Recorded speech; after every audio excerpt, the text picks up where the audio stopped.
आप लोग प्रकाश पर्व के बारे में सुनते होंगे। प्रकाश पर्व सिख धर्म के संस्थापक और समाज सुधारक गुरु नानक देव की जयंती पर मनाया जाता है।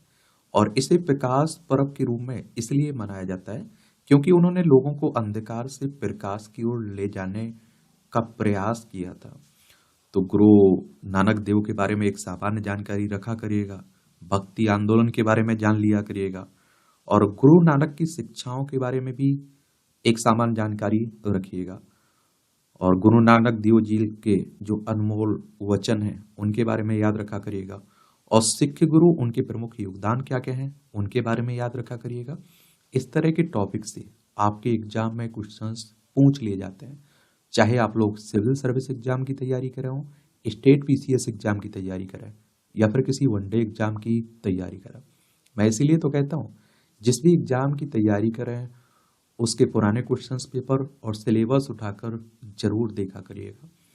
और इस तरह के टॉपिक से एक सामान्य जानकारी भी आप लोगों को मिलती है। तो गुरु नानक देव के बारे में अगर हम बात करें तो गुरु नानक 1469 से 1539 तक इनका समय रहता है।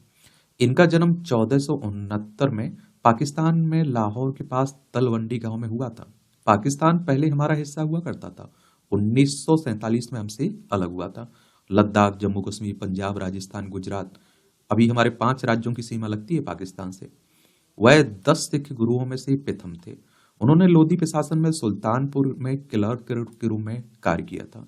आध्यात्मिक रहस्य उद्घाटन, लगभग 30 वर्ष की आयु में गुरु नानक को एक गहन आध्यात्मिक अनुभव हुआ और कालीबेन नदी के पास उनका ईश्वर से सीधा साक्षात्कार हुआ, और जिसके कारण उन्होंने घोषणा की कि ना तो कोई हिंदू है और ना ही कोई मुसलमान है। दार्शनिक प्रेरणा की बात करें तो वे भक्ति आंदोलन की निर्गुण शाखा के समर्थक थे और कबीरदास से प्रभावित थे। उन्होंने नाम जपना जैसे आध्यात्मिक अभ्यासों पर जोर दिया, यानी ईश्वर की उपस्थिति का अनुभव करने के लिए ईश्वर के नाम का दोहराव। शिक्षाएं और यात्राएं, उन्होंने अपने मुस्लिम साथी मर्दाना के साथ अपना संदेश फैलाते हुए पूरे भारत और मध्य पूर्व में व्यापक रूप से यात्राएं की। उनके द्वारा रचित भजनों को 5वें सिख गुरु अर्जुन देव ने 1604 में आदि ग्रंथ में शामिल किया था। समुदाय और विरासत, तो यह करतारपुर में बस गए और पहला सिख समुदाय स्थापित किया जहां शिष्य एक साथ रहते थे तथा पूजा करते थे। उन्होंने समुदाय का नेतृत्व करने के लिए गुरु अंगद भाई लहना को अपना उत्तराधिकारी नियुक्त किया था। भक्ति आंदोलन की बात करें तो भक्ति आंदोलन ने मोक्ष प्राप्ति के लिए व्यक्तिगत रूप से कल्पित सर्वोच्च ईश्वर के प्रति भक्तिपूर्ण समर्पण का समर्थन किया। भक्ति की अवधारणा, श्वेता उपनिषद में भक्ति का अर्थ केवल किसी भी प्रयास में भागीदारी, समर्पण और प्रेम है। भगवत गीता ईश्वर में अटूट विश्वास रखने के महत्व पर बल देती है।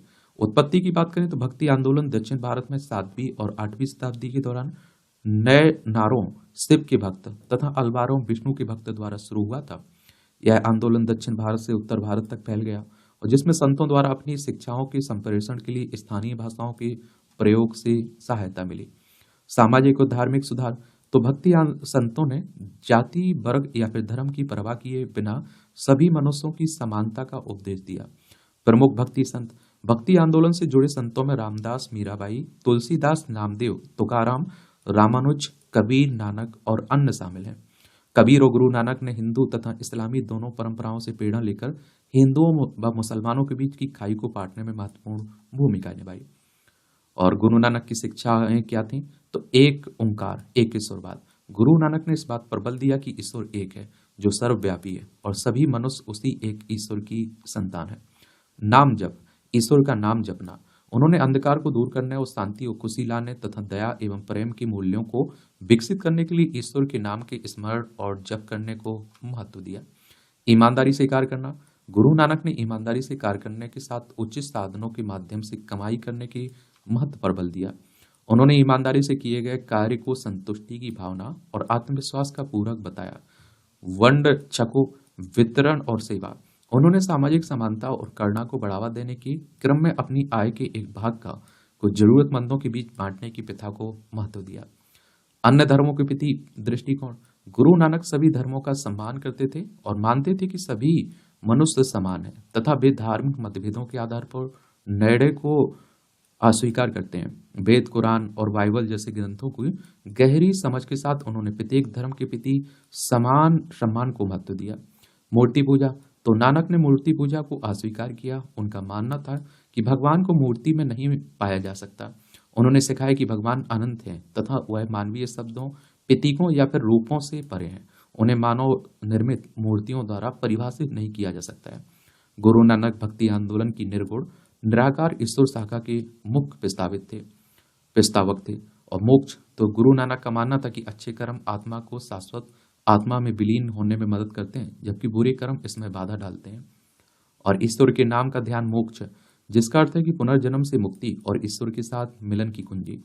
भाईचारा और समानता, तो गुरु नानक ने जाति, या आप देखिए जाति, धर्म, वर्ग के आधार पर किसी भी प्रकार के भेदभाव का विरोध किया।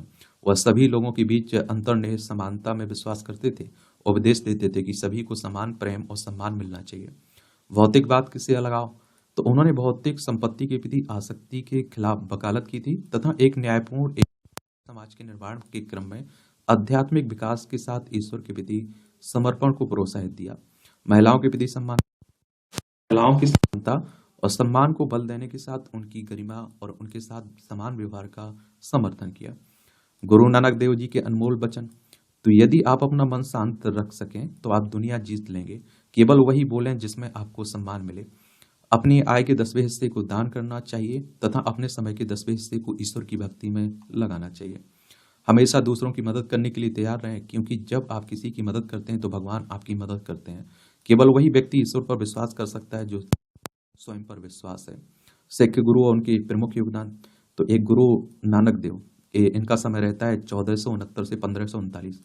सिख धर्म के संस्थापक। गुरु का लंगर शुरू किया इन्होंने। सामुदायिक रसोई बाबर के समकालीन थे और 1550 जयंती करतारपुर गलियारे के साथ मनाई गई इनकी। और लंगर प्रथा अभी भी आप देखते हैं ना, सिख धर्म में देखने को मिलती है, उसी की बात हो रही है। ये 1504 से 1552 तक इनका समय रहता है। गुरुमुखी लिपि का आविष्कार, गुरु सामुदायिक रसोई की बनाया।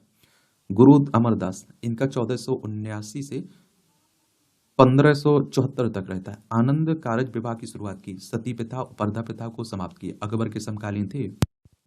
रामदास 1534 से 1581 वर्ष 1500 स्थापना की स्वर्ण मंदिर का निर्माण शुरू किया। गुरु अर्जुन देव 1563 से 1606 वर्ष 1604 में आदि ग्रंथ की रचना की।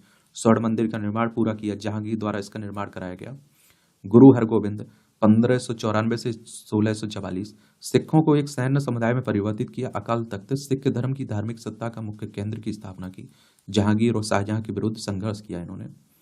गुरु हर राय 1630 से 1661 औरंगजेब के साथ शांति को बढ़ावा दिया और धर्म प्रचार के कार्यों पर ध्यान केंद्रित किया। गुरु हरिकिशन 1656 से 1664 सबसे युवा गुरु। इस्लाम विरोधी इस निंदा के संबंध में औरंगजेब द्वारा इन्हें अपने समक्ष उपस्थित होने का आदेश दिया गया था।